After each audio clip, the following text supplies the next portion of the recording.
Hey everybody, how's it going? Hello, hello. I hope everybody is doing very well tonight. Oh boy, it is stream time. I hope everybody's doing well on this Saturday Saturday afternoon.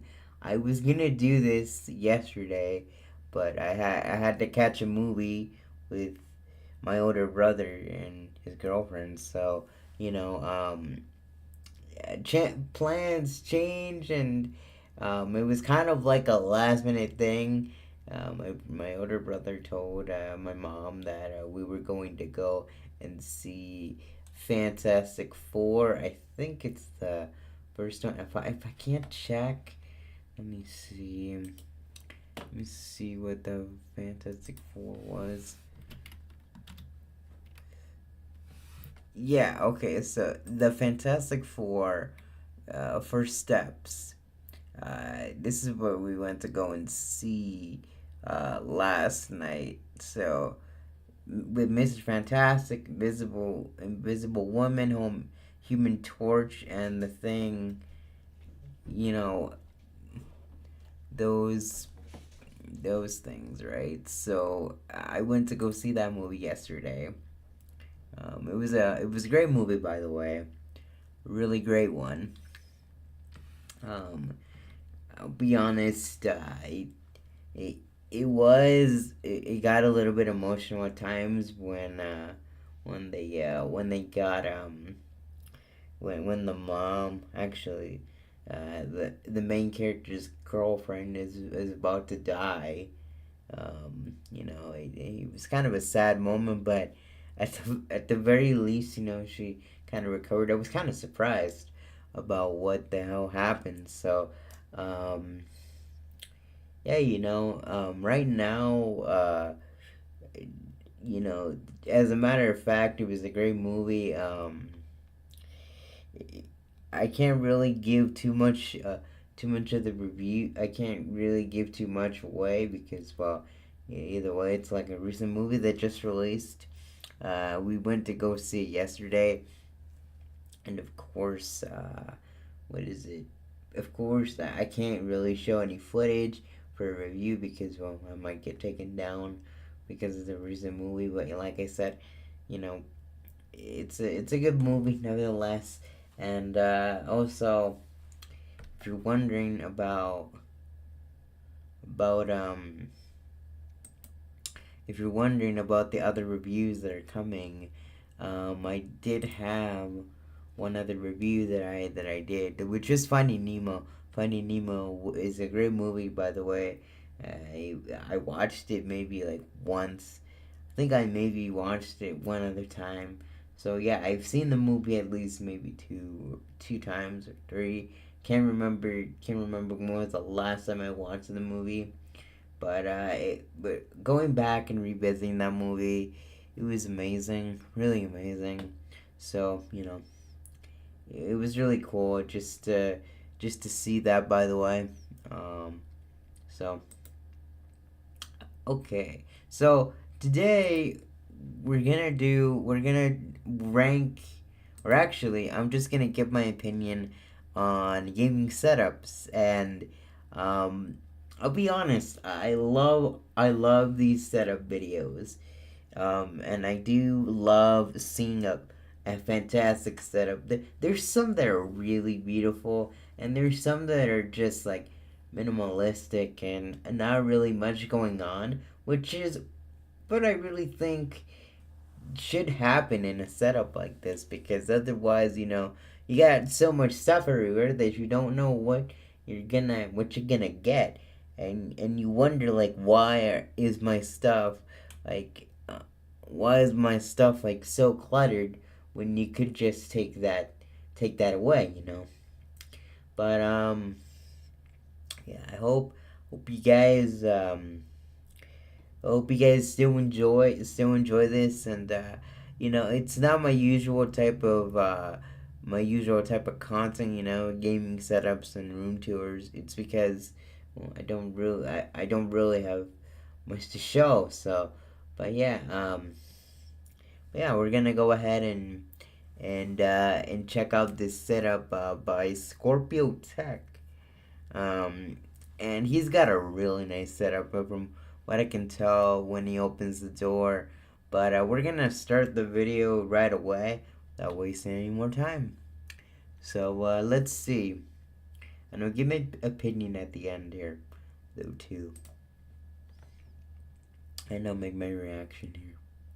Hello everyone and welcome to the 2023 Small Room Setup Tour. Before we get stuck into the video, I wanted to say a big thank you for the continued support over the past year, with the channel now reaching over 75,000 subscribers. But with that said, 96.9% of my viewers aren't subscribed, so if you do enjoy this video, please consider helping me towards the incredible 100,000 subscriber milestone. I also unfortunately have to say that my beautiful cat Pepsi sadly passed away in October 2022. I miss her a lot and I'm sure a lot of you will as well. However, a couple of months ago I decided to give this little kitty her forever home, and her name is Maya. And lastly, if you would like to support the channel further, you can become a member of the channel by pressing join under this video. You can also support me via Ko-fi, which is linked down below, or join the Scorpio Tech Discord server with nearly 4,000 members to chat about all things technology. So here we are, the 2023 Small Room Setup Tour. It's quite a bit later in the year than I'd have hoped, but I've got some really exciting changes to show you, so sit back, relax and enjoy. We're going to kick things off like usual over at this side of the room and work our way around to the good stuff. Starting with the bedside table, the unit itself is the IKEA Godicious, and as you can tell it's nothing too fancy, but it's a clean and practical storage unit. On top of which we have one of my most expensive upgrades, and that is the iPad Pro 11-inch 4th generation featuring the incredible Apple M2 chip. And of course I also had to pick up the 2nd generation Apple Pencil as well. I'm using an ESR magnetic case that I got from Amazon, which also doubles as a stand, and as always I will be linking to all of these products down in the description, so if there's anything that tickles your pickle, make sure to check it out. Also on the bedside table I have a candle, this awesome Dongshin 3-in-1 wireless charging station which is housing my AirPod Pros that I honestly couldn't live without anymore, my brand new Apple Watch Series 8 which was an upgrade from the Series 3, and the iPhone 14 Pro Max which I'm currently using to record this video, so I'm showcasing an 11 Pro Max here instead. Moving on, we have the somewhat outdated 3rd generation Echo Dot that I use to control pretty much all of the lights in my room, as well as the epic Govee Aura smart lamp. Once again I utilise Govee for the majority of the ambient lighting in my setup, but you'll see more of that as we move through the tour. And I honestly couldn't recommend the Govee Aura enough. It's reasonably priced, packed full of awesome features, and has a great app that gives you full control over the brightness, colours and scenes. Moving on up, we have this really neat Game Boy wall art from a company called Grid. It's a device that was made in the year I was born and commemorates my personal journey growing up with games. They also do a bunch more of these with various consoles and controllers if you're interested. Next up we have my somewhat controversial idea of sticking a keyboard to the wall, because why not? It's essentially just functioning like a giant fidget toy right now, but I think it looks cool, so whatever. Inside the drawers I keep some commonly used items such as keys, a Ridge wallet, glasses, karambit, power bank, notepad, books and a few other bits and bobs as well. Moving over to the wall then, I have two IKEA Skadis pegboards placed vertically with various hooks, trays and containers. They come in a selection of sizes, but these ones are the 36 by 56 centimeter boards and I love their simplicity and functionality. After getting these installed, the area felt a bit dark, so I opted for a LifeX beam running vertically next to the boards to give off some nice and highly customizable ambient lighting, which is once again app or voice controlled. This cap was from an awesome experience at Silverstone Racing Circuit last year thanks to a great event put on by Asus. I got to drive a bunch of supercars around the track and test out the latest and greatest tech that they produce, and it was truly a day and experience that I'll never forget. So at the bottom of the pegboards I have 3 small containers that I currently use for spare switches in case I change or build a new keyboard. Above that I have some of my personal favourite keyboards in my collection. Starting at the bottom I have the Varmelo Yakimo, then the Drop Enter, and then the recently reviewed Owler F68 at the top. Sat above that is the 2020 MacBook Pro with the M1 chip. Although I don't use it that often anymore, it has been a must-have for travelling and portability. Saying that though, since I got hold of the M2 iPad Pro, I hardly use it, so I may consider selling it in the near future. On the shelf above I have the Nikon D3200 camera that I use when travelling and for most of my Instagram product posts and YouTube thumbnails. As always, I've changed around the posters, and this year I've gone for some Japanese themed ones, and I really love how they look on the wall. I got these from a shop in the UK called HMV for under £4 each, which in my opinion is an absolute bargain. I think frame posters are a great option as they can easily and cheaply be changed, and it gives your room a completely fresh feel. And the winner for the most pointless purchase of the year goes to the giant Squishmallow Pikachu. Although it is very punchable and Maya loves sleeping on it, so I guess it's fine. Right guys? And last but not least for this area is the new cushions I got from B&M. They're cheap, comfy, and well, that's all you need really. I had a few questions last year about the bed, and this is the Bergamo USB bed frame that I got from Benson's for Beds. It's nothing too special, but it does look pretty great in my opinion. And of course for the main room light I'm using the Govee Smart Bulb, all of which will be linked down below. And onto some more lights. Yep, you guessed it, it's Govee again. Around the room, under the bed, and on the shelving units I've used two sets of 10-meter Govee RGBIC strips, which I control via the app or voice controls to change between a plethora of colours and scenes. Although Govee have become a little more expensive over the years, I think they have the ideal middle ground between good quality and an attractive price point, making them a great choice for gaming setups. If you've been watching the past few setup tours, then you know what's coming next. It's of course the classic Scorpio Tech Sherpa blanket that I truly believe is an essential part of any functioning setup. Although it is summer right now and I absolutely want this thing nowhere near me, but it is super soft and ideal for winter. And with that said, let's move on to the TV and console area that's seen a big overhaul in the lighting and immersion department. So this shelving unit under the TV is a Locker 9 Cube unit from B&M here in the UK, and it's honestly ideal, especially considering the space constraints I have. It allows me to showcase the Xbox Series X, Switch and PS5 in a nice way. I did have to do a bit of DIY to make the shelf for the Series X though, but other than that the cubes are ideal for having easy access to the games and controllers. Now this might surprise you, but these lights are one of my favourite upgrades this year. In previous years I've used battery powered lights, so it either meant buying new batteries or constantly recharging them, so instead I found these USB rechargeable lights on Amazon and they are brilliant. I would highly recommend getting some of these lights for either shelves or a unit like this. To get the power and HDMI cables to the Switch, I made a small hole at the base of the center cube so that the cables remain hidden, but I can also quickly swap between the handheld and docked modes. Another rapid fire recommendation: if you need a Switch case, just get this one. It's the TomTok carry case from Amazon and it's cheap, strong, has game storage, and well, I don't know what else, but just buy it. And a quick note, since everyone complains, the PS5 has more room than it looks, so please stop telling me it's going to choke to death. It's fine. I don't really know if it's fine, I just don't use it anymore. Anyway, where was I? Ah yes, the lighting. So I've introduced quite a lot of Philips Hue products this year to my setup, including the sync box, play bars and the gradient reactive strip on the TV itself. These have completely leveled up the immersion experience, with the strip lighting up the top and sides of the screen and the play bars lighting up underneath. In the center I'm still using these same old PlayStation Icons lights, but I really like the glow they give off without cluttering up the space. And of course on top of the unit I have some IKEA artificial trees, a Master Chief Funko Pop for Xbox and an Aloy Funko Pop for PlayStation. Another new addition for 2023 is these awesome Govee Hex panels. What I love about these is that they not only look great when in use, but also don't look hideous when turned off. In many ways they are similar to the Nanoleaf light panels that I already have and act as a wall feature as well as having excellent lighting functionality. One cool thing about these though is that the light can emit from underneath the panels, which gives it a sort of underglow and lights up the surrounding wall very nicely. I briefly mentioned the Philips Hue upgrades earlier, but now let's take a closer look at the huge lighting and immersion overhaul that I've had. So this setup consists of the Hue bridge, sync box, 2 play bars and a 55-inch gradient light strip, and don't get me wrong, it is very expensive, but the results are just fantastic. Movies and games are really taken to the next level with this lighting immersion, which can all be customized through the app to change the intensity, brightness and change between dedicated movie, game and music modes. The main downside though is that the sync box doesn't currently support 4K at 120Hz, which is unfortunate considering both the PS5 and the Xbox Series X both run at those specs. But overall, I'm really loving the Hue products. The lighting is incredibly accurate and it really does add a lot to the entertainment experience. Talking of, this is the stunning LG C1 OLED 55-inch TV, and over a year on I could not be happier with its quality and performance. It's perfect for games and movies with its 4K resolution and 120Hz refresh rate, which means I can get the most out of the latest consoles. And of course, being an OLED panel means it has true blacks, which make for an awesome viewing experience. Even in 2023 2023, I would highly recommend the LG C1 OLED or the C2 if you wanted to get the updated model if you're in the market for a new TV. As for the audio, I have the TV paired with the Samsung HWK450 soundbar with the subwoofer underneath the bed. It's honestly starting to feel like my own personal cinema at this point, and I'm all for it, especially considering the lack of space I have available. So with the trio of TV, audio and lighting combining to make the best entertainment experience I've ever had, let's just see some quick samples of it all in action.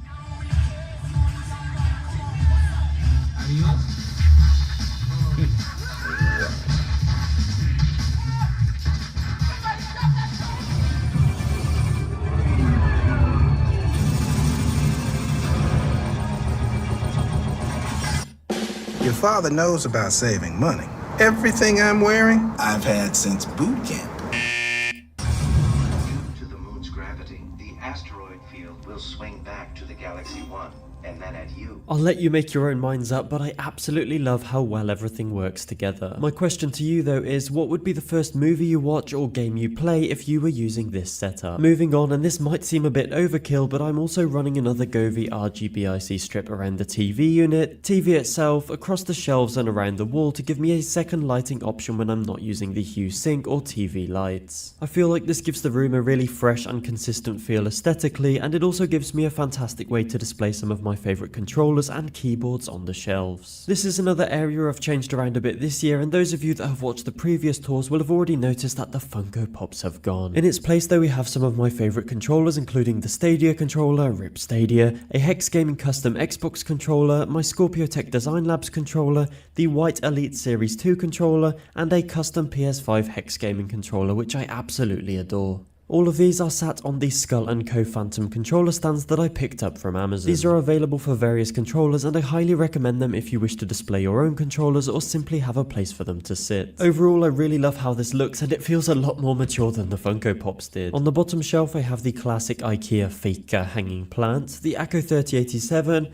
a custom keyboard build that I used in the previous setup tour, and the RK61 with a collection of custom keycaps that I've collected over the past few years. And before I forget to mention, these are the IKEA Mosslander shelves, which are 1.5 meters long, and they are installed upside down to allow for better displaying of the keyboards and controllers. I mentioned earlier that I also have a Govee RGBIC strip running around the shelves, and these are ideal as the lip of the shelves can hide the strip from direct view, meaning that you only see the nice glow. Moving onwards now to the desk, we have the Davoom Pixu Max art display, which is sat on top of the PC, as well as the Epic Scuff Instinct Pro controller, which is genuinely one of the nicest controllers that I've ever used. The Davoom Pixu Max art display allows you to create your own designs or search the gallery for thousands of user created artworks. I think it's an awesome device as you have the freedom to change it whenever you wish, or simply use it as a clock or one of its many other functionalities. My question to you though is, what is your favourite Pokemon? We've got quite a few changes to look at in this area, but let's kick things off with, yep, you guessed it, even more Govee lights. This time we've got the Govee Glide, and I installed these here to give a sort of outline to the desk area as well as to light up the top of the PC. The Glide is highly customizable with various scenes, effects and options to choose from to really make it fit your theme. Some of the new additions here are the mic and the microphone arm. The microphone arm is the PSA1 Plus arm from Rode, and whilst it is quite pricey, I genuinely think it was worth it, especially considering this time last year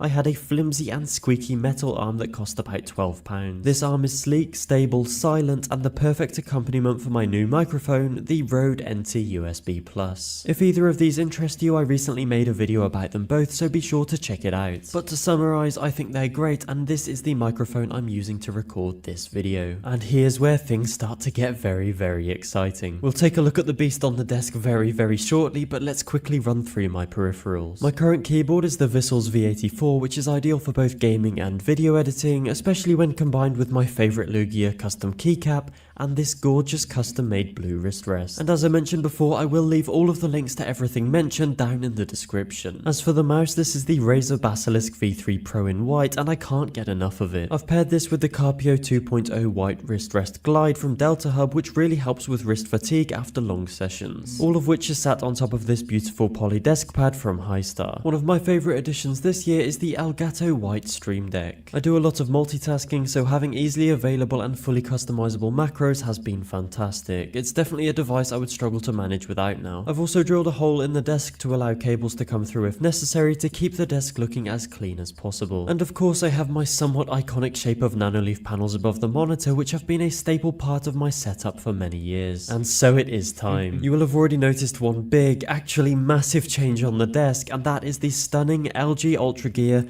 45-inch curved 240Hz OLED gaming monitor. And this thing is the definition of a beast. This insane looking monitor has an 800R curve and runs at a resolution of 3440 by 1440p. It is by far the most immersive gaming experience I've ever had, and this was actually the first time I've used a curved monitor, and I absolutely get the hype now. The Ultra Gear monitor is packed full of incredible features such as its built-in lighting zones, various picture-in-picture modes, buttery smooth 240Hz refresh rate, peak brightness of 1000 nits, OLED display, response time of 0.03 milliseconds, HDR10, its near borderless display, as well as being G-Sync and FreeSync compatible. The list honestly just goes on and on, with many of the features being tailored towards giving you the absolute best possible gaming experience. Not to mention, this is the first 240Hz OLED gaming monitor on the market, which is really paving the way for future immersive gaming experiences. Thanks to the various connection options and the picture-in-picture modes available, you can use this single monitor the same way that you would use dual monitors, which is incredibly useful, especially for the way I like to use my PC. All of this can easily be changed in seconds thanks to the included remote control, which really takes your multitasking to another level, even if that does mean playing 2 games at the same time or something ridiculous. And that's just some of the features. In person, this monitor looks absolutely sensational. Thanks to OLED, MLA and Meta technology, this monitor produces some incredible visuals without hindering the performance. All of this together means a vibrant, bright and clear image with its 1.5 million to 1 contrast ratio and a 98.5% color gamut. And if things couldn't get any more immersive, I've also gone Philips Hue crazy and installed 2 more play bars and a PC light strip onto the back of the 45-inch beast. Philips Hue now has an app for PC, so in this case there was no need for an extra sync box, and there was also no frame rate restrictions. With the play bars facing down and the light strip lighting up the wall, I was ready to experience truly immersive gaming. And I'm not gonna lie, I've been so used to apps being awful these days that I was pleasantly surprised with how good the Philips Hue app was. You can easily change between sync modes, brightness levels and scenes at the click of a button. Combining the epic monitor with the Hue lighting makes for some absolutely awesome gaming experiences. Red Dead 2, Forza, Crab Game, you name it, literally everything feels more enjoyable with this massively immersive combination. I thought I was really gonna miss having 2 monitors, and whilst that may be the case in some aspects, the benefits of having the 45-inch Ultra Gear curved OLED make me look past the original doubts that I had. It just feels like every aspect of this monitor was designed to give you the best possible gaming experience. It's also my first 240Hz monitor, and I'm really scared that I won't handle dropping back down to 165Hz if I ever go back to my dual monitor setup. The monitor can also be wall mounted, but for now I've left it on its original stand as it offers height and tilting options on every axis. The monitor also has cable management options on the back, which allow me to keep the desk clean without any visible cables. As great as the monitor is for gaming, it's just as good for video editing thanks to the screen's real estate. I feel like I have a lot more space to work with than I did on the previous 27-inch monitor. And as you can tell, my gaming addiction hasn't got much better since I now own well over 2,000 games. So overall, as you can tell, I'm extremely happy with the new monitor, especially when paired with the Philips Hue lighting to make for an incredibly immersive PC gaming experience. Now moving on over to the PC, there hasn't been much of a change here at all, apart from the fact that my Corsair fan lights aren't working properly anymore, so I'll have to consider changing those in the near future. But apart from that, it's still running fantastically well and handles everything that I throw at it. For those of you that don't know, I'm running an i9-9900K overclocked to 5GHz, an Asus ROG RTX 3080, 32GB of DDR4 Corsair Vengeance RGB RAM, all of which is housed in the Corsair Crystal 570X case. If you want to have a look at the full spec list, I have it in my Discord server, so make sure you drop in and say hi. Now, I was very tempted to change the PC this year just for the setup tour, but considering it's performing so well and I still like the look of it, I thought I'd make the financially sensible decision of sticking with it for now. And you thought I was done with Govee, did you? Well, you're very wrong. This is one of the Govee neon rope lights, and I decided to replace my 5-year-old RGB RGB strip on the desk with it, and I'm very glad I did. It's a fully customizable, pre-diffused light strip that has some excellent features. It has a fantastic brightness level, high quality design, great app control, and can also be cut to size. As for the desk, this is the IKEA Linmon, which is unfortunately discontinued now, but it is a 150 by 75 centimeter desk,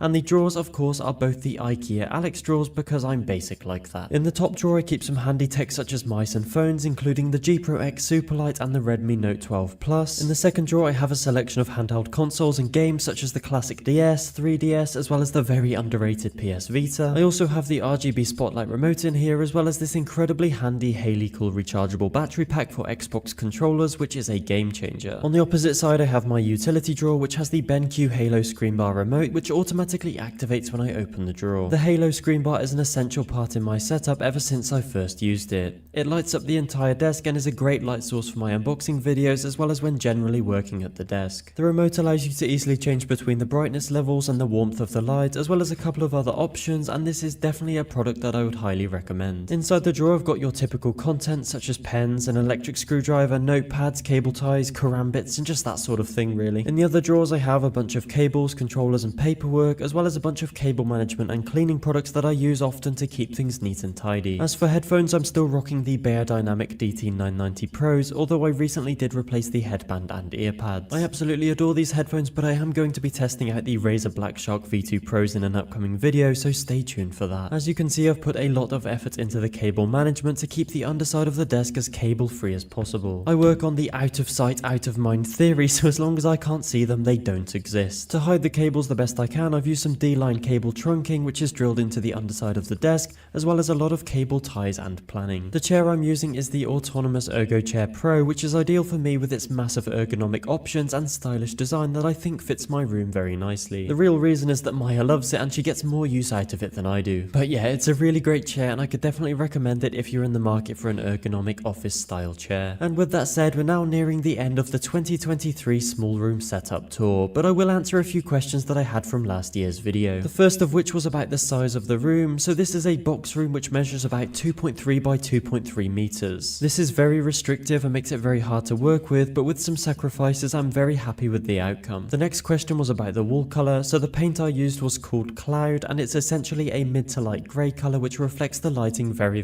nicely. And there we are, the end of the 2023 small room setup tour. Thank you so much for being patient with me this year. This video has taken an unbelievable amount of planning, putting together, recording, editing and scripting, so I would really appreciate if you got this far in the video, if you could leave a like, comment and even consider subscribing for more videos. I would also love for you to join the Scorpio Tech Community Discord server. It's definitely the easiest way to get in touch with me if you have any questions. If you'd like to take it to the next level and support me further, please consider becoming a Scorpio Tech YouTube channel member or leaving me a tip on Ko-fi, which is linked down below. Thank you all so much for watching this video. I really hope it was worth the wait. Thank you again, and I hope to see you in the next video. Goodbye.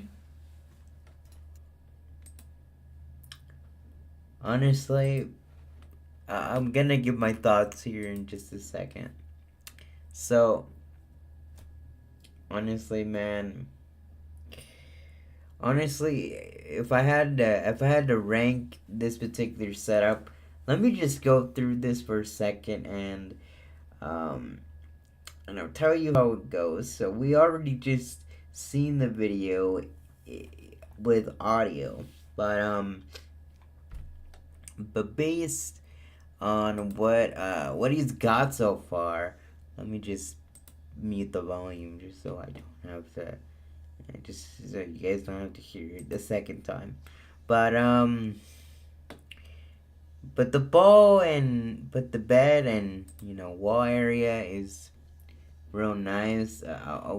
Like I think the wall area is it's just clean. Even though I haven't seen what the other setups are, it looks like looks pretty good for a bed and wall setup. Even though I think the lights are some of the lights are kind of excessive a little, but I guess that's just the aesthetic that they went for the setup. But it looks actually pretty good if you think about it. Let's see. So we've got a couple of different products here, you know. And what I love the most here is from the Bed and Warrior is the Game Boy sort of thing here. So this is probably the the thing that really caught my eye the most, which is the Game Boy Pocket what is it, poster thing that he set up. Oh my god.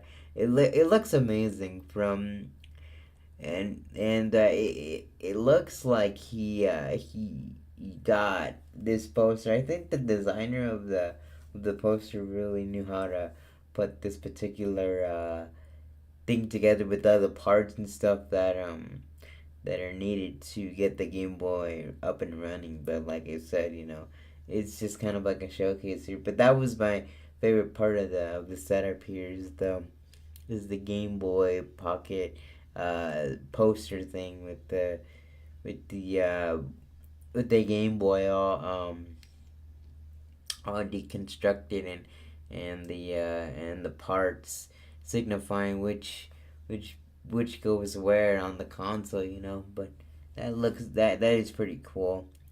Um, as for the game area. So we're gonna get out of the wall area. We're gonna go to the TV console area. So um, aside from the poster that he got in his bed and wall area of the room, this is probably a great part of the setup here, and it does look like a home theater, if you think about it. And yeah, I seen the lights here before. It's pretty nice. It's pretty nice. It's kind of almost like every setup, but how he has it laid out is pretty nice. And my most favorite part about about this particular TV console area is the games on the controllers displayed in that certain way. So you got Xbox, you know, Xbox games, and then the Xbox controller right next to it, and then you know the Switch Pro controller, and then the PS5 DualShock 5 controller with its particular respective games. It's amazing. It's really amazing. Um, and I think um, showing it like that, it's got to be the cleanest thing that I've probably seen out of this whole thing. And the little figurines actually make it worthwhile too, you know. And it's a really cool Master Chief Funko Pop.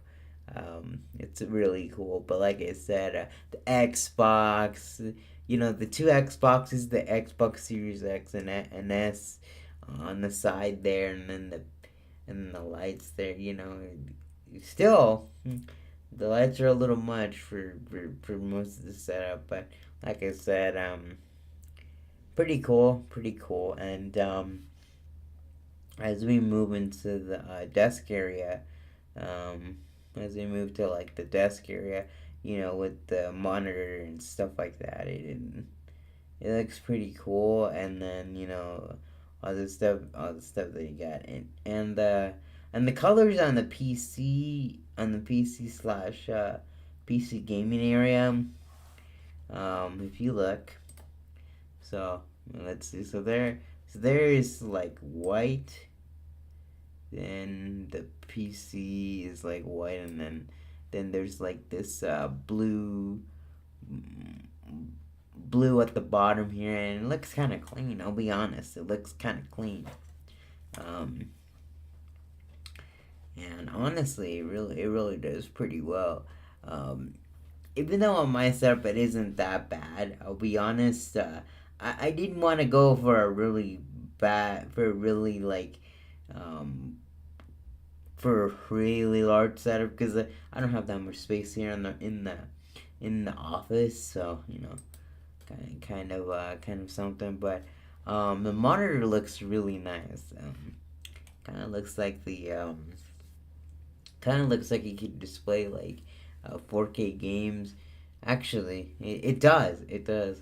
looking at his list of games that he's got, and then there's the Steam Deck. I've been really loving the setups with the Steam Deck. It looks actually really cool because you can control the music and stuff like that you get on a daily basis. You know, that if you were streaming at some point, but really looks cool. Really looks cool, man.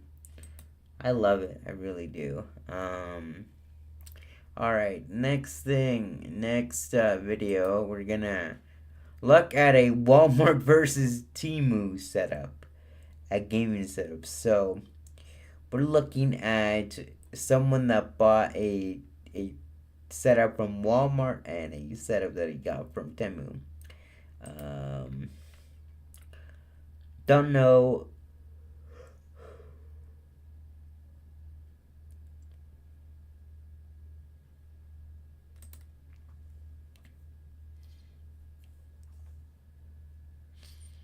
So let's see. So we'll go ahead and do this. So let's kind of see what we got here. All right.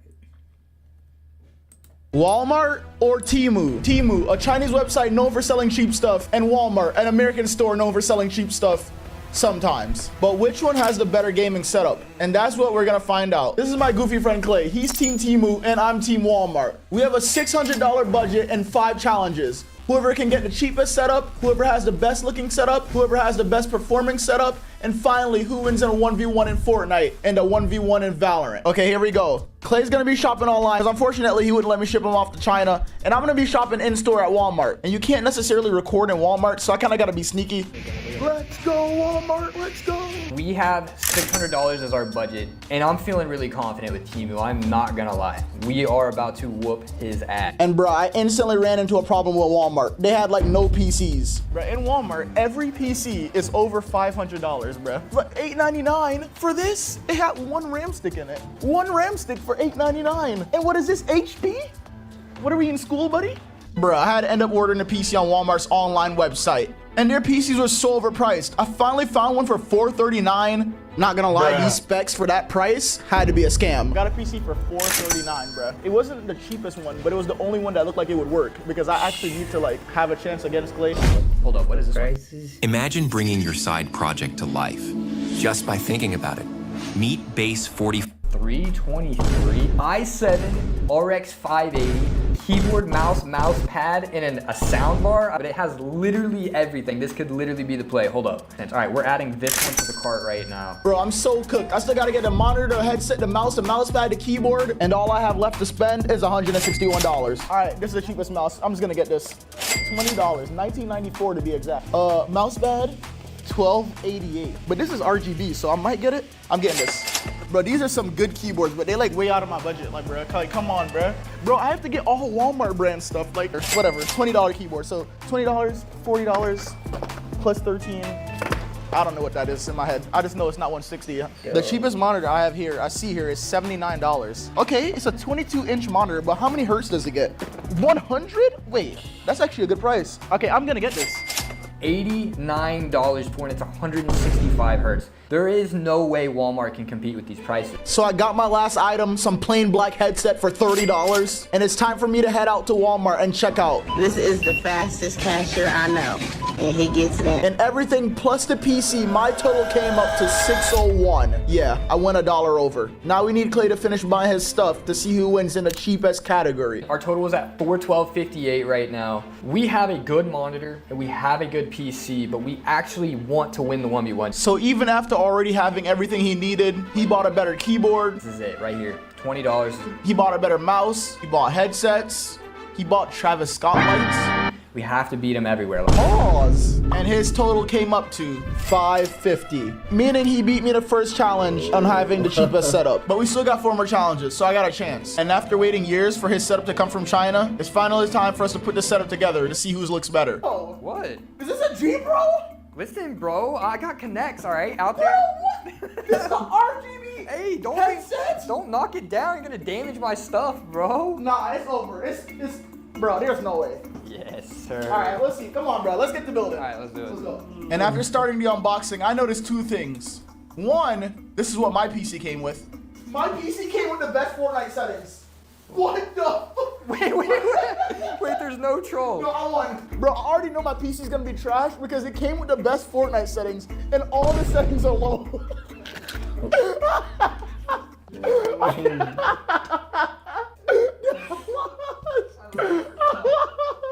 And this is what his came with. Okay, so this is literally crazy. So on top of the actual PC, it came with a mouse and a keyboard right here, plus a speaker. And then again, within my budget, I also had a mouse and a keyboard here. This is too OP, bro. Bro, mine just came with a PC and a Fortnite low settings graphic. Are you serious? Let me see, did mine come with a keyboard? No, it just came with the power. You're about to lose, bro. Like who packages? Who they thought was opening this box, Thanos? Dude, come on! Wait, what? Hey, bro, I got a black headset like a real. Wait a minute. That gotta be racist. Yeah, yours is just big as hell though. Like, look like you about to alert like the army base or some shit. Roger. 10-4, 3-2, 500, at base, code 50, going. We got it. Our setups are done and plugged in, and they're not looking too bad. Well, his is looking pretty good. But now we're gonna have a YouTube guest, Slight.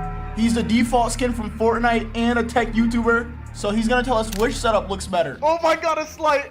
Oh my god, Slight 2K. How you been, Slight? I've been vibing. I've been vibing. Could you say that you've been slightly good?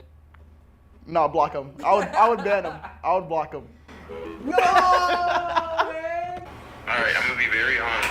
Alright, that's what we need. Alright, Slight. So this right here is the Walmart setup. We got a mouse. Yeah. We got a mouse pad. ONN, Walmart brand. We got a keyboard. It's got lights, bro. It's got lights. We got lights. We got a keyboard. Walmart brand. We got a monitor, 100 hertz.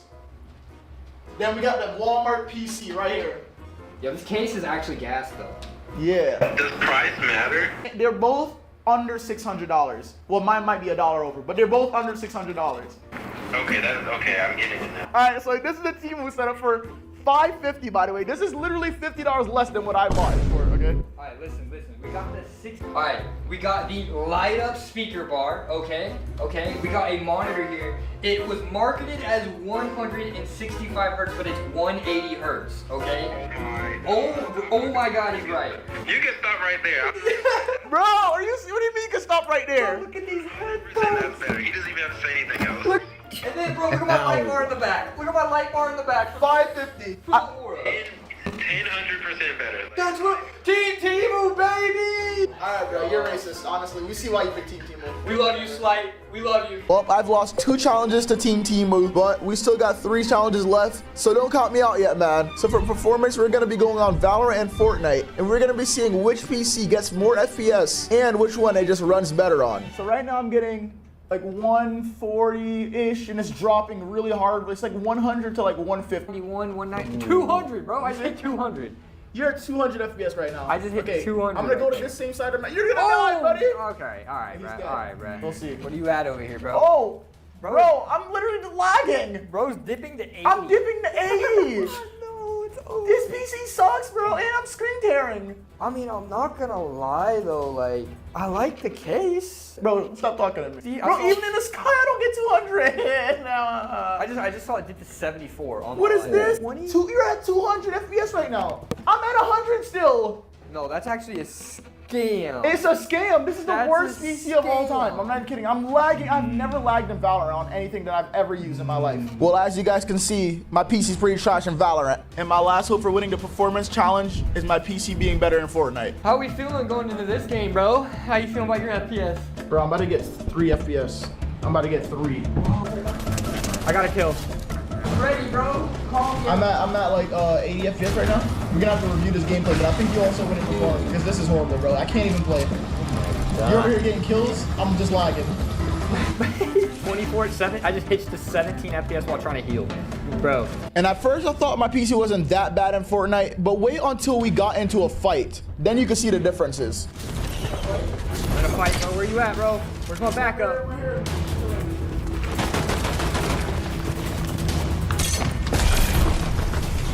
Oh man, bro, this is Unfightable. You're on your own, buddy. All right, let's get in. I'm going in. I'm going in. Can't replace the wall, bro. Where's my FPS when I need it? I can't replace the wall, bro. I got it. Oh, what the? I can't even, I'm literally can't even see him. Down. Bro, this is so laggy. Dead. Oh, I'm actually cheating. I am cheating. Who's bad? You want to work at a bank? Why not? You robbed us 3 times. That was this bank? Breaking. What? Oh. What the hell? What is that? What? Bro, I'm lagging, bro. I got the fist. What the? No! Bleed. No. What is that? Yeah, bro. Watch. Yes, sir. 200. 200! Oh my god. This not mine? Wait, No, this, bro. Cam actually is clutch beams, I can't lie. Wait. Oh shit. Yo. Oh, I'm dead. No, 200. Wait, you're crazy. Yo, You see the lag on it? It full froze before you died.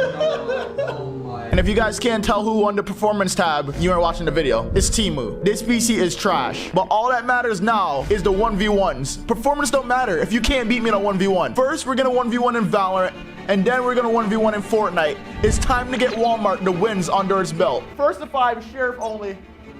On this shitty PC. Sheriff only? Yeah. Bro, my PC sucks anyway. I'm not even gonna be able to hit you. I can hear you.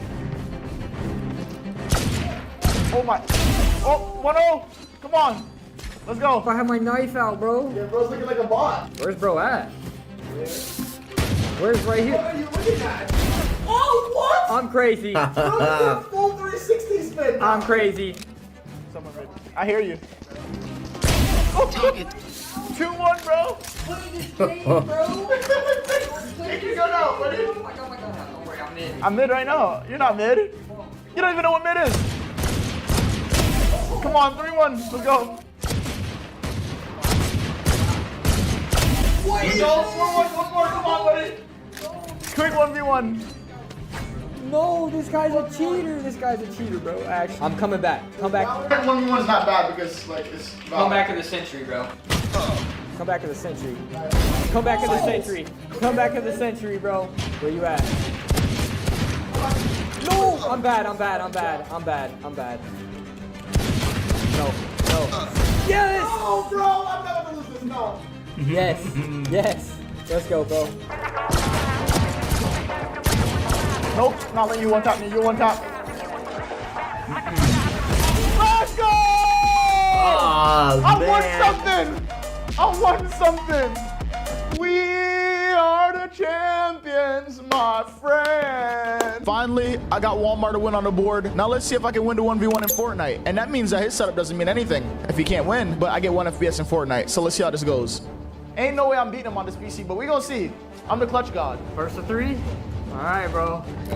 Why am I doing this, bro? I've been training my whole life for this. Bro, I'm cooked. 97.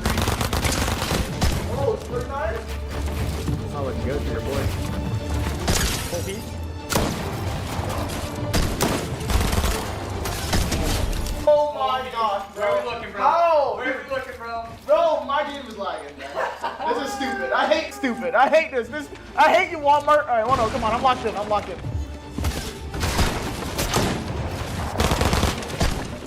What the? Oh! No! All right, one more. I don't care. Get me off of here. I don't care. No, I'm not losing. Nervous. I'm nervous.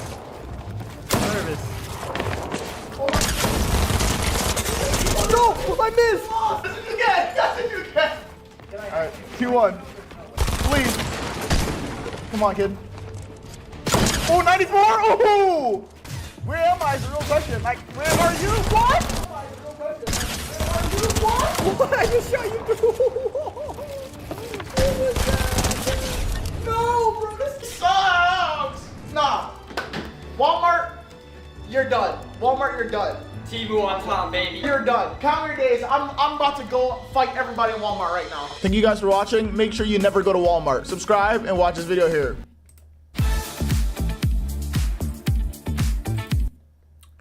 Okay. I have a couple things to say when it comes to Walmart. I'll be honest, I seeing this particular setup here, these particular setups, and them going hand on hand, I'm going to, of course, make probably this like a short, or I would say like,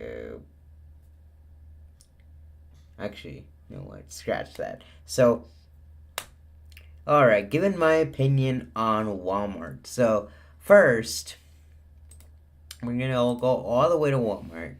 Let's kind of see. Let's compare prices, first of all, to Walmart. And then we'll do Temu. So, we got Temu. So, it's a Japanese company, okay? So, we're gonna go ahead.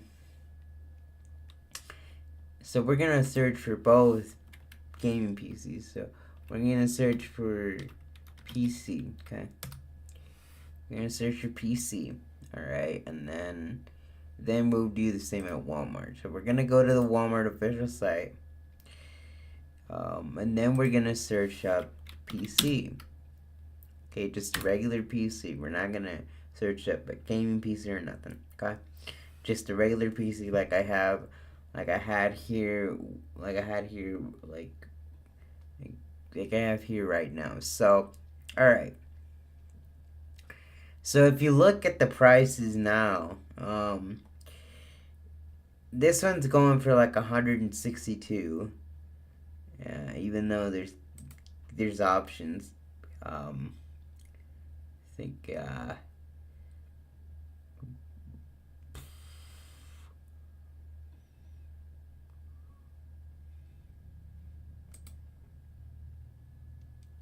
so if I just go ahead and bump down the hard drive capacity for like 1 terabyte, it's gonna give me it down to like 153. Then we got 256 gigabytes. That's 147, which is a little cheaper than what we got. So yeah, so this is kind of a little bit of a cheaper PC. So this is the Dell brand. Dell, if you're looking for a good PC, whether it's gaming or not, you know, Dell is always going to help you with that. They make really good PCs, and you could either go for no monitor or you can go for the monitor, which I think it just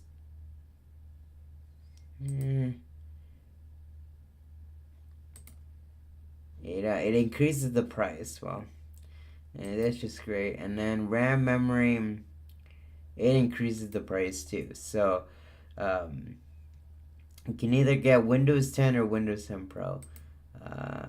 If I was going for Windows 10 Pro, it would cost me around $200, $262 to be exact. If I were to go all the way to Windows 10 Home or to that sort.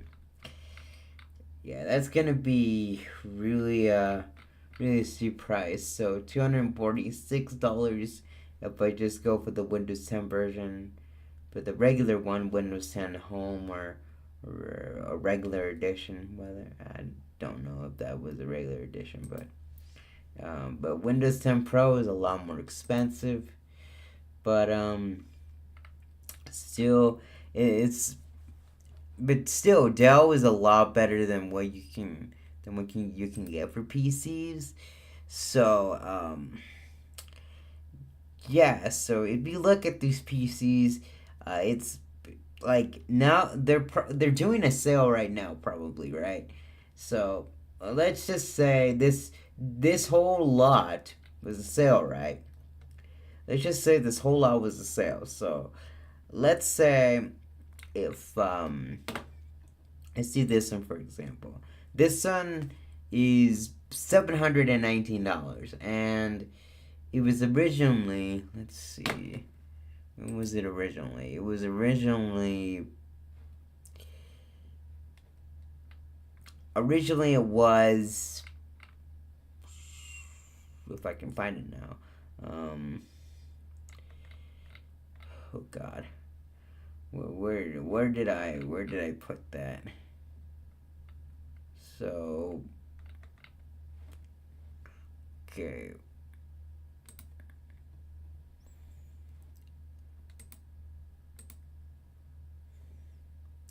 So the gaming PC, so this one, originally it was $629.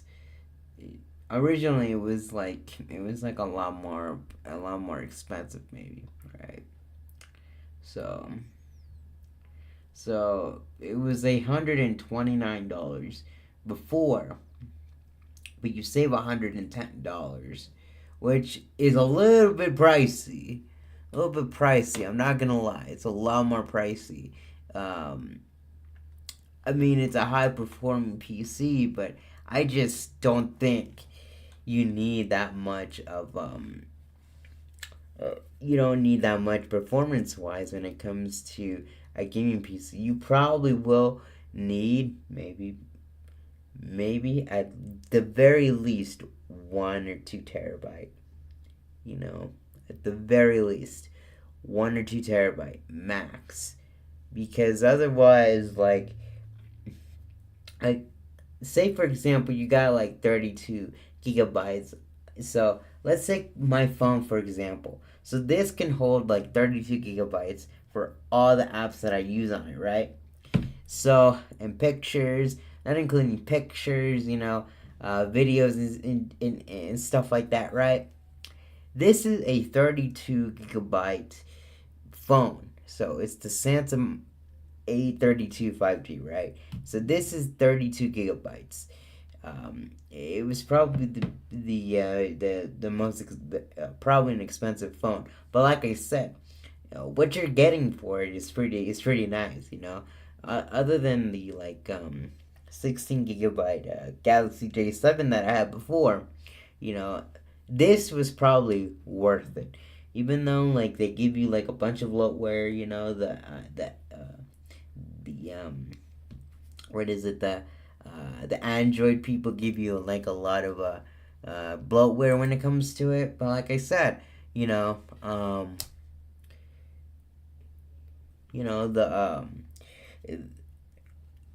gaming PCs, you probably best option would probably be the Dell one, because if I'm looking at this particularly correctly, so you can get like this one for 162, which originally was 214. And then you can get some of these gaming PCs which are like over $600, which were before over 1,000. Which, yeah, I'm not gonna lie to you, that's expensive. That's expensive. So if you're planning to get a PC, now if you're gonna just go ahead and blow like over $600-$700 on a PC, or even 1,000 on these extravagant gaming PCs, do not do that. Do not, because at the end of the day, if you look at the gaming PCs that they have now, look, you can basically just run. You can pretty much run like Windows 10 or Windows 11 on some of these like cheaper PCs. Like if we look at here, we look at the Dell Oplex desktop. We're just looking at desktops here, but like if we're looking at a desktop here, we are looking at $236.98, and that's pretty reasonable for a PC. That's actually really reasonable. Now, if you look at this one, this is probably not reasonable. And you might be saying to yourself, why? Why would $719 not be so reasonable? Let me tell you why. Now, gaming PCs are more or less like something to enhance, right? Now, if you got a good computer, now I could put money out of the bank, right? So, if we're looking at all these options. So we're looking at all these different options.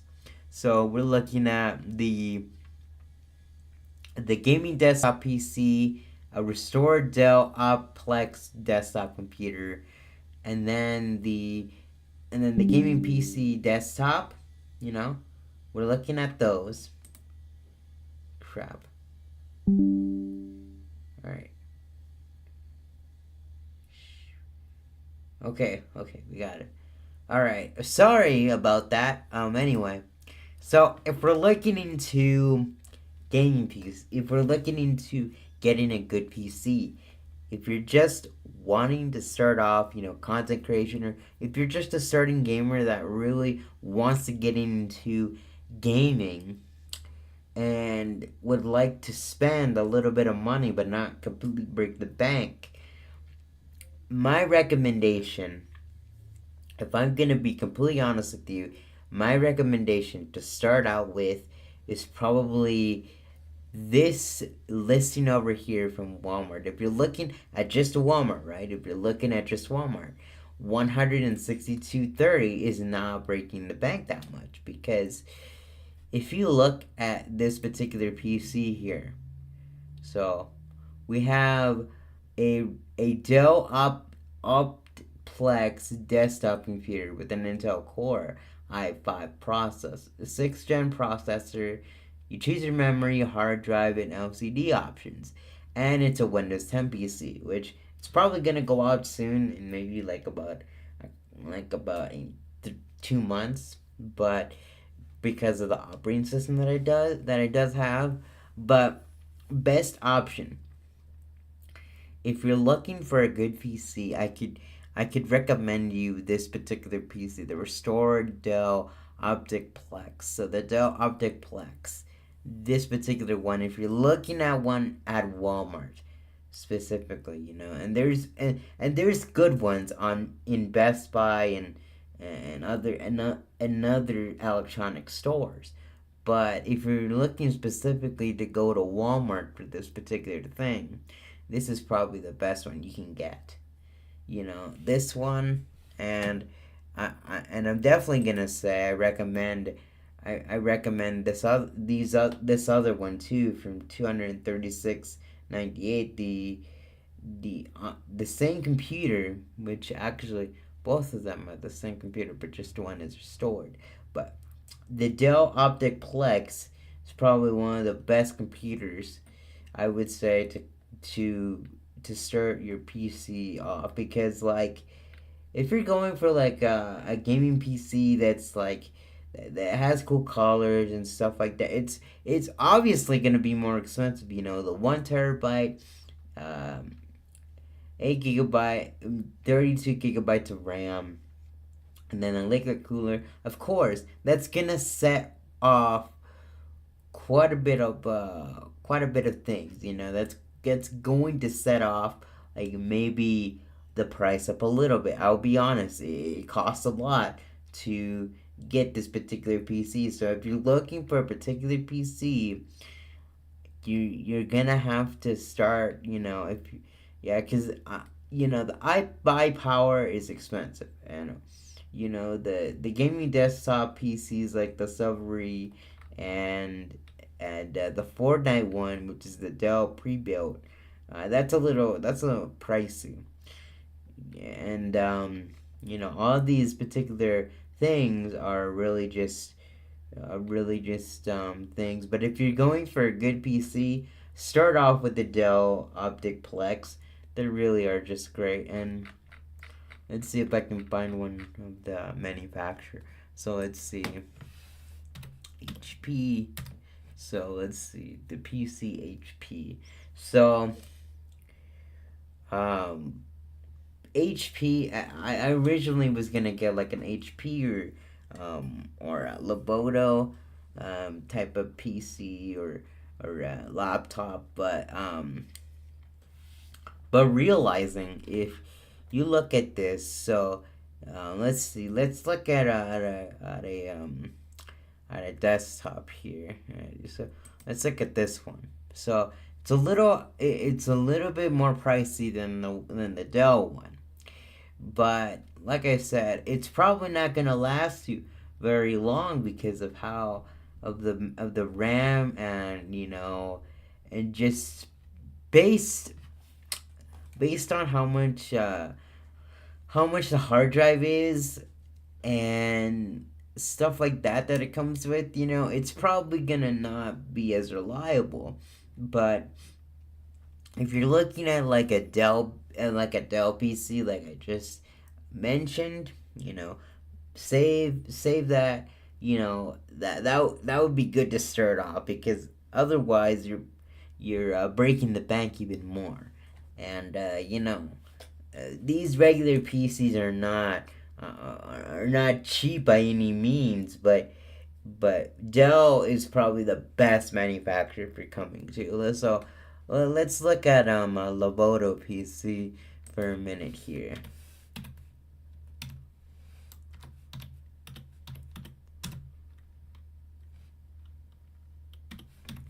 So PC. So we're looking at a Loboto PC here. So let's see. We're gonna look at this one for a second. So we've got a display of OCD. We got a 16 gigabyte of RAM, and then the OS, which is Windows 11 Home, and then did it show any other ones? Product details, specifications. So features webcam, brand Loboto, processor brand Intel, more details. 32 gigabytes of RAM supported, and then that's the maximum RAM supported, but the 16 gigabytes of RAM minimum that, and then no, I don't think we see. Oh, okay, 512 terabytes. I mean, you won't need that much. To be honest, the solid state drive capacity, you're probably gonna be content with maybe at least around 1 terabyte, 2 terabytes max, because otherwise you're just breaking the bank for your buck. And even though, yes, content creators do have lots to work with video and stuff like that. I mean, if you're a content creator looking to get a PC, this would probably be a good starter, or the HP, and of course, the Dell is always an option too. The Dell is always a freaking option. And if we look at Temu, let's look at Temu now and see what we get here. So we got the Optiplex Dell again for $150, a little bit less than what they get at Walmart, which, yes, it is true. It is true that that it's very overpriced for gaming PCs, by the way, and regular PCs. But for the Optiplex, the Dell Optiplex, it is $150. It's $150. Nothing wrong with that. And neither is the 143 price here, the second option here too, which is not bad. And even these other gaming PCs, these other ones like a laptop. This laptop goes for $131. You're not breaking the bank when you're seeing like a gaming laptop for that price. And then there's like this gaming laptop, or this gaming PC, that is $352. A little pricey, but it's at least feasible if you're wanting to get a good PC, right? If you're wanting to get a good PC, all right, that's just something that I really would recommend. Um, but the Dells are really just great in every way, and this one I don't know much about other PCs. I just know much of my PCs because of the Dell brand. But like I said, most of these PCs are really just cheap.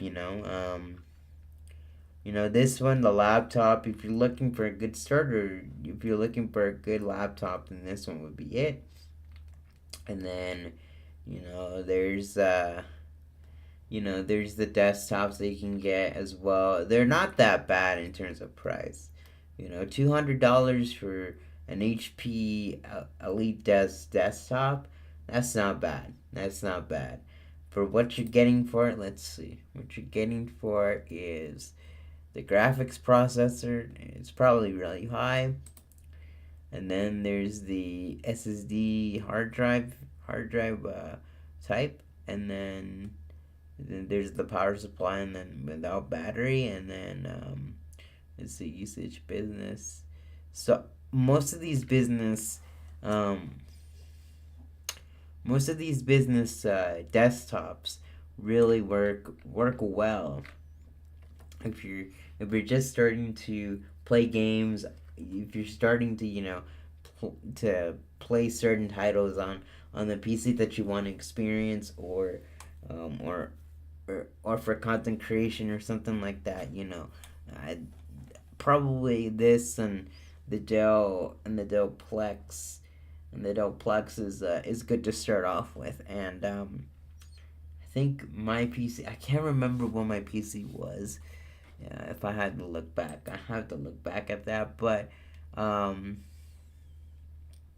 like you said, if you're really just looking at this,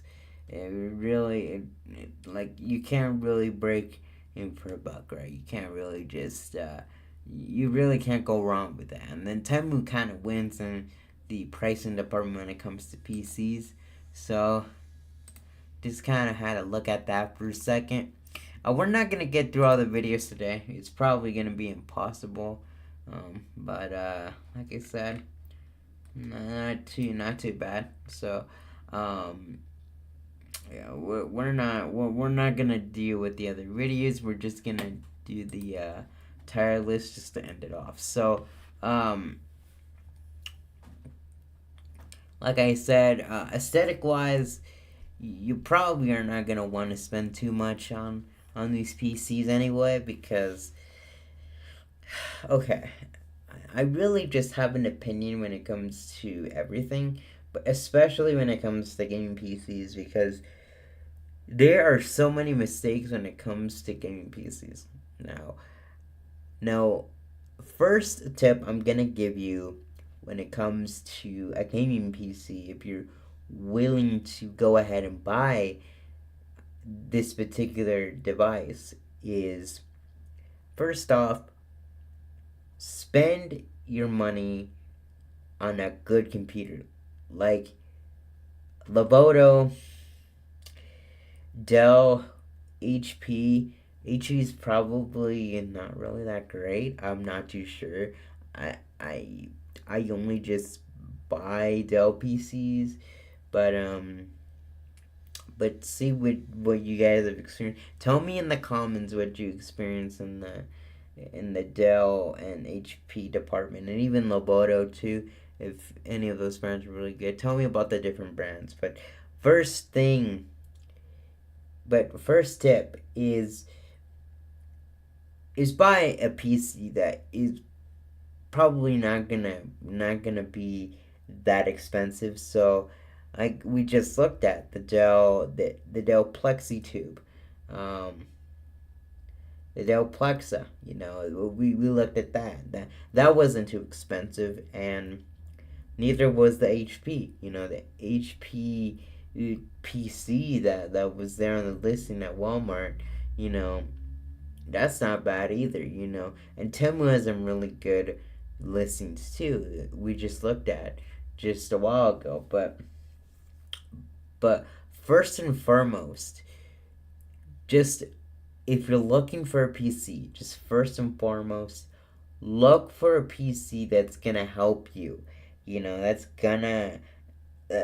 going to go ahead and be cheap. You know, you don't want to go out and spend $1,000 on a gaming PC, and you're probably not gonna need all that. And this also leads to my second tip. You know, buy the PC when you need it, because otherwise you're not going to get what you wanted. Because I made this mistake when I was first buying this PC here. The PC that I got currently, uh, I went back and got this because it was better. Because I originally was gonna get like a gaming PC that I was gonna get from Best Buy, but just testing it out and looking at what it was capable of, I wasn't gonna need it. Because the thing about it is, I do a lot of content creation. And a gaming PC, I'll be honest, it wasn't gonna help me. At the very least, you know, I would have been better off if I had a uh, like a starter PC to begin with. And this is what the current computer is, a starter PC, you know, that was meant for business. Because, you know, it does what it needs to do, you know, run your programs like normal. And, you know, and it just, like, it runs your programs.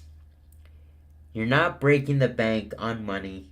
Because, you know, breaking the bank on money is just the worst thing to do. If you're gonna buy a PC, do not buy the gaming PCs. Because at the very end of the day, you're gonna just regret it, and you're not going to, of course, get what you want. Because, you know, you just spend so much money, and you're not gonna feel really that happy about it, because you just spend so much on it. And you won't even have enough for games, we either, you know, or programs that you're gonna have to get. You know, I that's how much you need to figure out if a PC is good for you. You know, if a PC is really that great for you, you need to figure that out. And third, a tip I can give you is, please just don't, and I mean do not, just buy a random PC because you think you like it. Aesthetics are cool, don't get me wrong. Aesthetics are amazing, and they only further the experience, you know, in your room and stuff. But that's just aesthetics. That's just aesthetics. Like I said again, don't buy a PC because you really just want it, and you know it's gonna look good, you know, and you're just breaking the bang for your buck, you know. Please get a PC that's really just gonna help you with all the things that you needed to do, you know. And that's the point. That's sincerely the point that I'm trying to make. And and this goes on to gaming accessories. Speakers, a microphone, just stuff that you probably will need, if you're doing content creation or if you're just trying to lower the setup a little bit. Now, you don't need to go and buy an expensive damn keyboard. You don't need to go and buy an expensive keyboard. That's just the fact, right? That's just the fact. Because if you're buying all these extra accessories, like a keyboard or a microphone or headphones, for example, with a mic in it, those are just something to enhance your experience with the PC or enhance your content creation, right? Those are just things that are really just there just as add-ons. You don't need them, okay? You don't need an expensive headphones, so you don't need expensive headphones. So see, these headphones, if so you see these headphones are made cheaply, and they connect to my phone, right? They connect to my phone, and I listen to music and stuff during the day. And these things were only $5. Were like only $5 when my mom got them, right? And and the sound is great. The sound is great for one of these. It's really great. If you need to look back and and listen to your video, or listen to whatever you're listening to on the PC, just like whatever, right? You don't need to go and buy expensive headphones or expensive accessories just to break the bank for your buck, right? You don't need that. You don't need the expensive headphones. You don't need an expensive mic.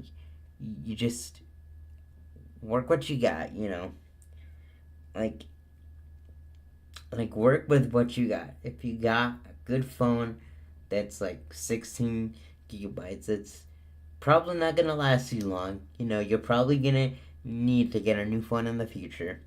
Which, like I said again, do not buy one of those phones that really just break your bank for the buck. Like I said, it's the same thing with gaming PCs. They're not gonna go ahead and buy an expensive PC because it looks good, or if it does, it just doesn't work that way.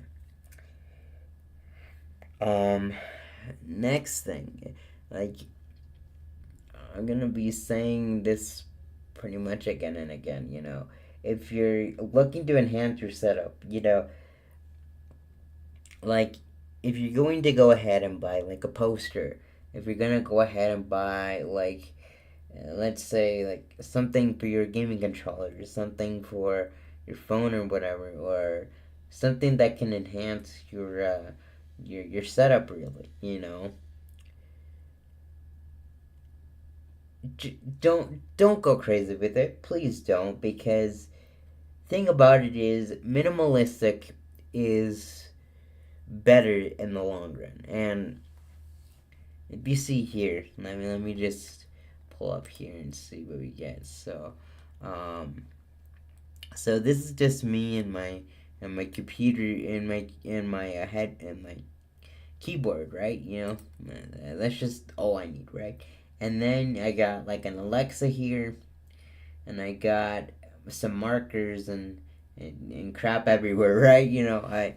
I got a pretty messy setup, but like I said, you know, like I don't have that much collectibles. I got the Lego Piranha Plant that I got because I needed that for a stream, for a stream not too long ago that we did. My name, right there. That was a gift from my parents. That was a gift from my parents, and then the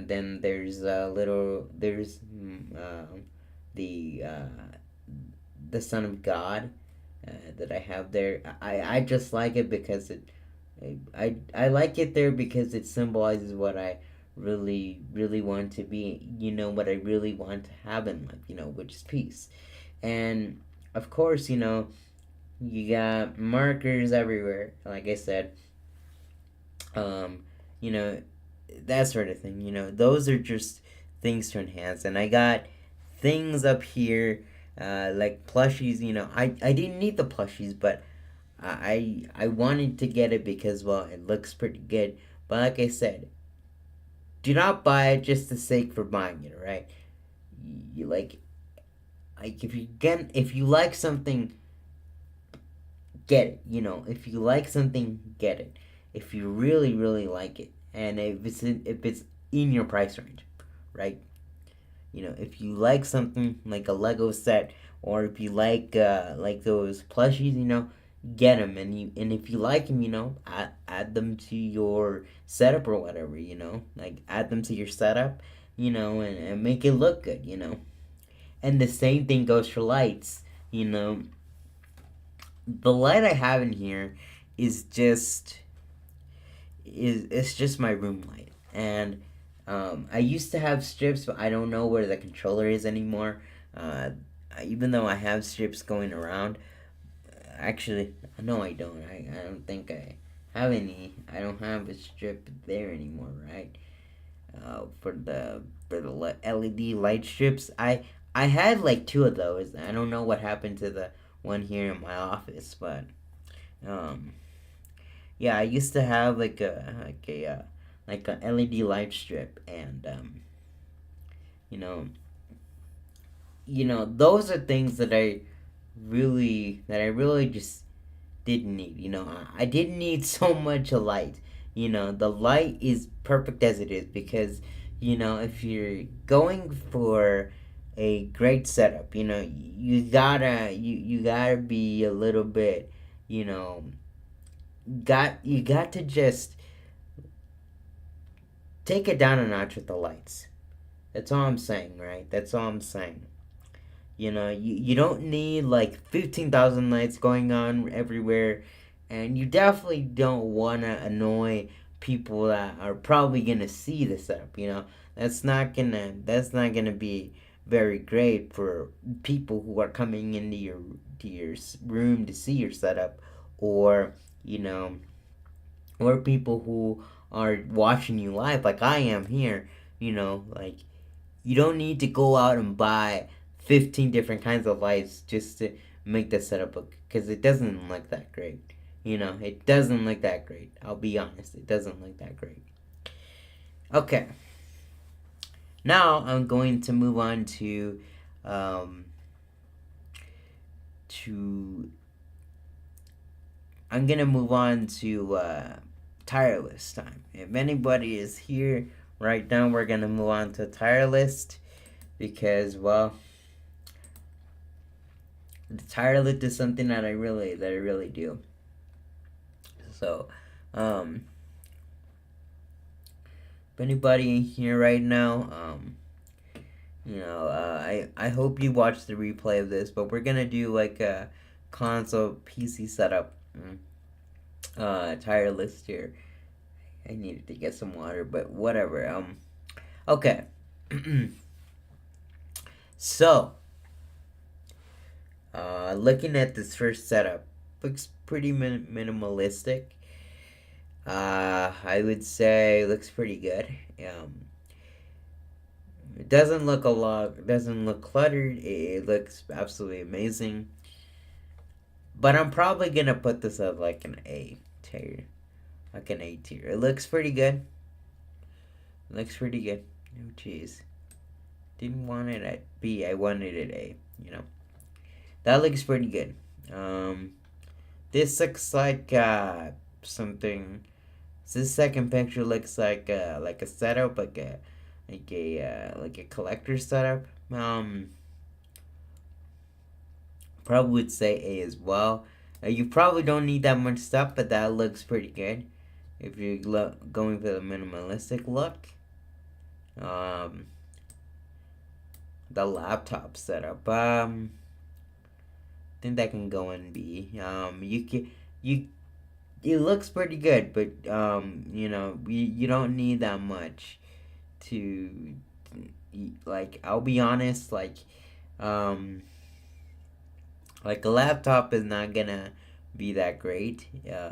Just get a gaming PC, because the gaming PC can do a lot more, and I experienced that firsthand with the two laptops that I have. An HP laptop and a Dell laptop that I had years ago for content creation. That was remnant of Windows 10, because I didn't have that much back then. That was a 2018 PC that I got years ago, which is not really that long ago. I think it was like 2015 when it released.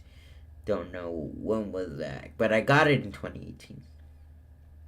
Really good PC for a while, but it just didn't run when I needed to, and I think I let it run out of space so fast. So if you're looking for a good laptop, don't get a laptop. It's not going to be that great, and particularly a PC can handle a lot more than a laptop could, but it's got a webcam and stuff built in, which I had to get for the for this particular computer, because it didn't come with the webcam at all.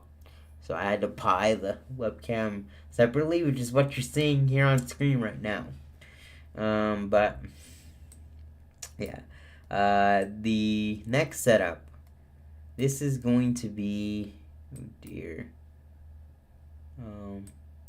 Okay, I'm gonna put this up. Okay, it's pretty good. You don't need the two monitors though. Still cool to have though. The dual screen, but the wide setup is pretty great. You know,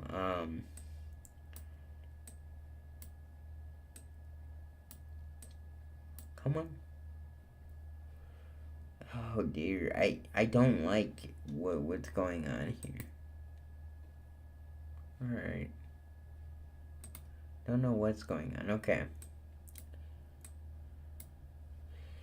Okay, I'm just gonna probably shut it down because it's not cooperating with me. So, alright. That's pretty much what I got for the, what is it? For the tire list. But yeah. But alright guys, but thank you very much for coming to the stream. Let's see. So if you guys didn't make it to the stream as far, you can still watch the replay if you want. I'm gonna be making lots of shorts. I'm gonna be making like 2 or 3 shorts, maybe. Not today, but I'm gonna be making 1 short today. I'm gonna be making 2 more shorts in the coming days. I'm not gonna bombard you with 3 shorts in one day. I'm not gonna do that. I'm not going to.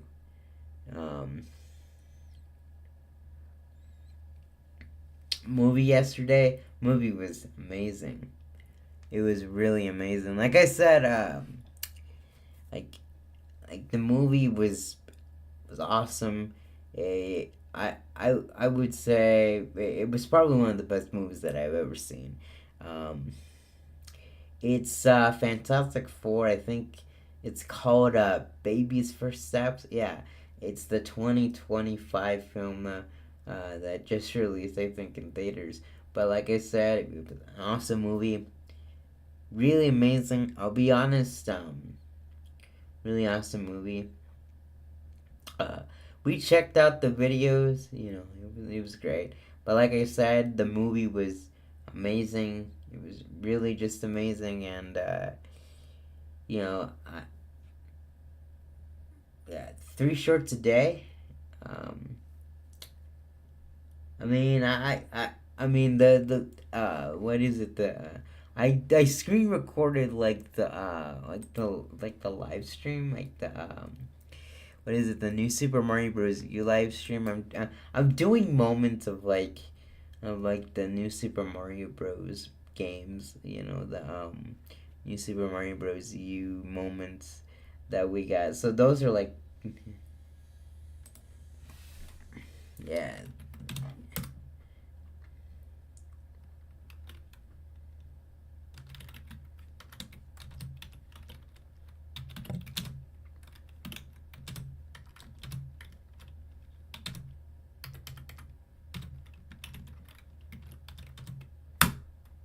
Yeah, to be honest,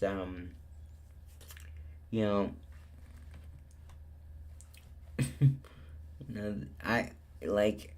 I'll be honest with you. Like, I would definitely do 3 shorts a day, but it takes a lot of time to edit those. I'll be honest. I've been, for the shorts that I just do, like the Super Mario 3D World one. I had that on TikTok. I just edited the video on TikTok and I uploaded it to the other platforms because I think that works easier for me. But for the new Super Mario Bros. Stuff, like new Super Mario Bros. U world moments, um, those are edited in Premiere Pro, and I should have gone ahead and put the what is it, the screen size for those particular videos, like on phone mode, because like, you know, it is pretty good. So, you know, yeah. But like I said, it was like, I'll be honest, like the videos, like the shorts, those get. I'm gonna be completely honest with you. Let's see. They get like a 1K views. For short. For shorts. If it isn't, if it like is not short, it's probably not gonna get that many views. But like for shorts wise, if you look at this, we've got World 2 and World 3 moments. World 4 didn't really get that much traction. I'm probably gonna believe that wasn't really that great of moments. But World 3 and World 2, if you look at it, it's 1.7K views. Views wise, it's like in the thousands. And you know, my most recent shorts, like the video game catalog and the Mario vs. Bowser catsuit style short, has like 500 views. So like those like particular shorts like get really popular. Like yeah.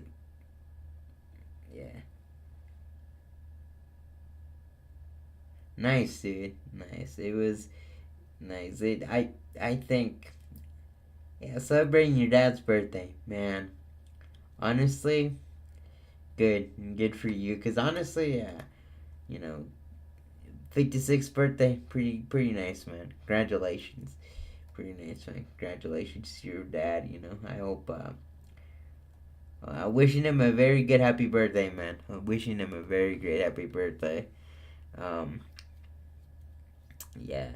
So, but you know, those shorts, you know, these shorts get particularly like maybe, I would say they used to get like almost over like like almost like 200 to maybe about 500 views, if not the Maria Kart shorts almost probably got like 1,000 views. I'm not even gonna be honest with you. I'm not even gonna be I'm not even gonna be exaggerating. Like it almost got to like 1,000 views. Like 992 is when it capped off from, you know. But it almost got over 1,000 views. But that memorable game is like 1.3K views. That got quite a bit, and then it started to kind of drift off a little bit, and then as I got to the moments, like it really just took off, and then it started like coming down a little bit, but we're still getting like high views and more likes. But like I said, like the shorts are doing really well, and even the videos. Like I mean, one video did do quite well, which is my Phil One Up's response video. That got like five likes and not too many views from what I'm hearing, but like it was great. It was a great video. I really enjoyed that video. Don't get me wrong, and even the Satori Water tribute. That video is still going strong. That video is still going strong. Um, yeah, and that video was really just great. I'll be honest.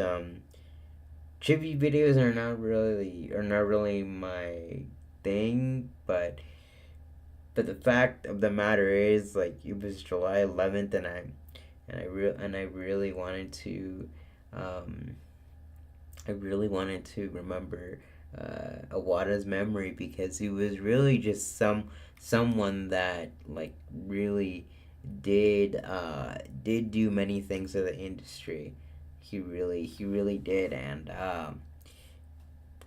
you know, I really did enjoy the many games that he produced, the mini games. He did program, because he was a programmer before he was like president. But they but his time at like these different companies like HAL and Nintendo, they they called him like the Superman of programming. Like, honestly, it's fantastic what they did, and honestly, that video was just something that I really wanted to do for quite a while, and I really did that.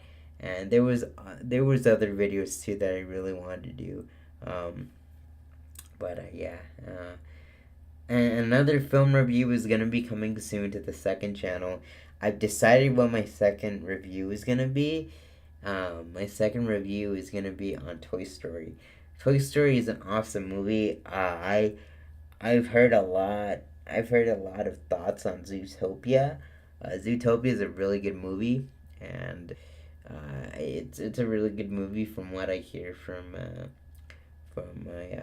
my brother's girlfriend. She likes the movie a lot. She's seen the movie like 34 times already, and it's like, dude, that's crazy to think that you watched the movie so many times.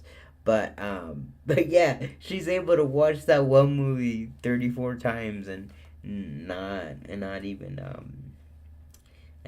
get bored of it. I get, like, I only watch the movie once or twice, and I think I'll be done.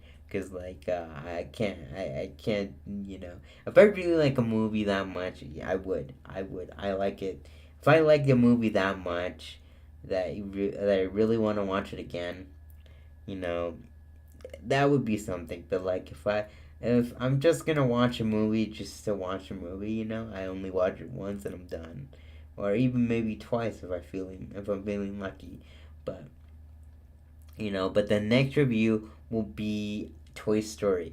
I will assure you that I will be renting the movie out on Amazon and on Amazon Prime, and renting it, and watching it, and giving like my honest review on that particular video, on that particular movie, because I'll be honest, the initially what was to be the Finding Nemo movie, it got finished. So let's see. So it got finished here. So it's published now. But like, I had to do quite a bit of keyword research. So I take a lot of time for these videos. I could go ahead in here and let's see. So let's see. So I do TubeBuddy here, and I search up what is kind of my topic that I want to cover. Finding Nemo, and it gives me like a bunch of keywords, and I put it into the system, and it gives me a whole bunch of keywords. I have the free version. I don't have the pro version. I can't pay that much for that particular service, but like, but the service gives me all these keywords. Finding Nemo demo does. These are keywords that I kind of found myself, and then there's some that I got from the service. I just find them and put them in here, because I have a different page for everything, and then there's tags, and then the search per month. I do a lot of work when it comes to these, and then after that I start capturing notes, and start getting videos that I really think pertain to what I'm talking about, and then like I just added these, the summaries, because I wanted to kind of just, give a summary of what that particular thing was about. And, I do my bullet points and stuff. That's just what I do when it comes to that review. And then after that, scripting, this script took like a lot of time to do, because I really needed to find what was going on in order for me to write this type of review, because I'll be honest, I just watched the movie once and I never touched the movie again. But like with this particular movie, I had to find out. Like I had to watch videos. I had to, do all that, and that's what came out of this particular script. So it was a lot. It was really a lot. I'll be honest. It was really a lot that I had to do. But you can see that this script was almost close to the final thing, because the final thing, because I kind of read it, pretty just the same, but some things did change, like the intro and stuff. The intro, I didn't say this intro, even though like I could have just used bullet points, but for a movie review, it has it. Like I'm strictly just using the word for word scripts, because I think that works in my favor, even though like sometimes I can't really just memorize. But that's just how it goes. But that sort of thing. But yeah. But yeah, so, and that's pretty much what I've got, and I haven't made the particular video yet for Toy Story, but I'll probably make it now, because I probably won't get to this until maybe like a day or two from now, because I need to watch the movie first before I do anything else. And I just put like a generic title for the moment, because like the title is not gonna be finalized until halfway or at the very end. So I just kind of put like a generic title when it comes to planning. But I got these different blocks and stuff, so it's just great, man. It's really great just for that. So yeah. So I hope you guys enjoyed this. I really do, and I hope you guys have a really good Saturday. Don't know if you guys want me to do another new Super Luigi stream tomorrow, or I could just do it like another day. Like on Wednesday, I would say. Or maybe on next Friday. Don't know. I have to check. Don't know if I have things to do, or I might get so busy with other videos, because like these videos do take a little bit of time. So yeah, thank